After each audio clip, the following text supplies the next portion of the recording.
My wife told me she wanted freedom. I can still hear the way she said it, steady, detached, as if she were asking me to hand her the remote, not dismantling our marriage in one sentence. We were standing in the kitchen late at night, the bitter smell of burnt coffee heavy in the air. Her face didn't carry anger or sadness, only distance. "I need freedom," she repeated, eyes lowered, refusing to meet mine. The word hit me like a slap. For years I believed we were building a future together. Saving for a house, planning trips, talking about children someday. To me, marriage meant loyalty, sacrifice, and shared dreams. To her, it seemed it had become nothing but confinement. I didn't argue. What was the point? If her heart was already out the door, nothing I said could bring it back. Yet beneath the heartbreak, humiliation burned hotter. Because I already knew, she hadn't just wanted freedom, she had been living it behind my back. I saw it in the unexplained late nights, the secretive smiles at her phone, the way her body stiffened when I reached for her in bed. So I gave her exactly what she asked for. I walked out. But I didn't go far. Our neighbor Sarah was outside that night. She lived across the street, a single mother in her early 40s, known for her independence and her no-nonsense strength. She caught sight of me shoving a bag into my car and asked softly, "Rough night?" I didn't want to answer. My pride was bleeding out, but something in her steady tone made me stop. "She said she wanted freedom," I muttered, half ashamed, half furious. Sarah studied me for a moment, then without hesitation said, "Get in. You shouldn't be alone tonight." I nearly refused. What would people think? What would it mean? But then I thought, why should I care? My wife had already chosen her so-called freedom. Maybe it was time I chose mine. So I got into Sarah's car. She didn't take me anywhere fancy. We ended up at a small diner on the edge of town, one of those places where the neon sign flickers and the waitresses call everyone honey. We slid into a booth, ordered coffee, and for the first time that night I felt like I could breathe.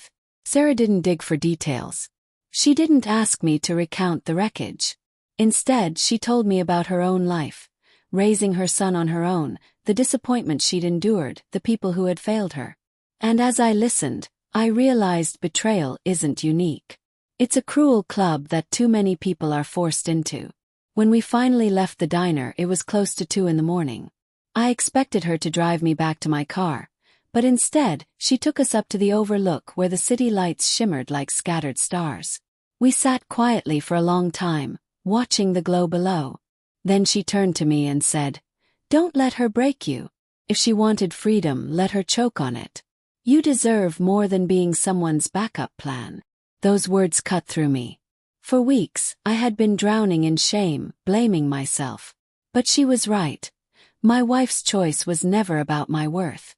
It was about her weakness. Something inside me shifted that night.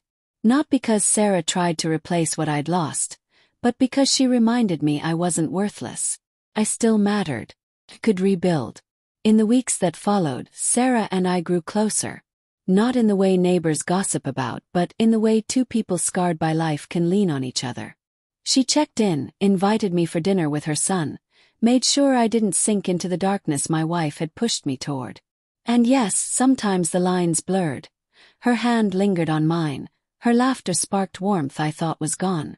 But more than anything, she gave me perspective. She showed me that freedom isn't abandoning those who love you.